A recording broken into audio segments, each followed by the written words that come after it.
যশোরে mobile charge দেওয়ার কথা বলে ঘরে ঢুকে ৪ বছরের শিশুর গলায় ধরে মাকে চেষ্টার ঘটনা ঘটেছে এবং ওই নারীকে আহত করা হয়েছে।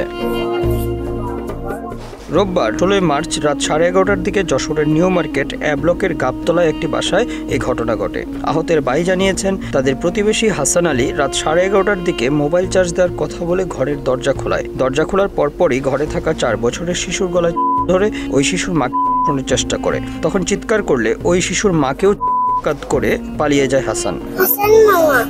আমি আলো আনতে গেলাম, তখন আমার ঘরে পড়ে গেছে, ছুটি ঝরেছে আমার গলায়। আহতের পিতা আসলাম খন্দকার জানিয়েছেন, বাসায় কেউ না থাকার সুযোগে তাদের প্রতিবেশী হাসান এই কাণ্ড ঘটিয়েছে। তিনি তার মেয়ে ও নাতনিকে উদ্ধার করে যশোর জেনারেল হাসপাতালে ভর্তি করেছেন। বাড়ির পাশে হাসান ছেলেটা ও সবসময় কম বেশি আসা যাওয়া করার পরে রুম আটকা দিয়েছে, দিয়ে এর সাথে উল্টো পাল্টা মানে দর্শন হিসেব করতে গেছে। তখন মনে করেন যে ও ছাড়াতে যায়, ওর হাত মারতে গেছে, তারপর ওর গলায় চাকু টান দিয়েছে, দেওয়ার পরে ও যা থেকে পালিয়ে গেছে।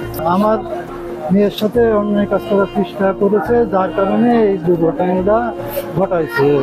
আমি আসামিদের আটক করার দাবি জানাই।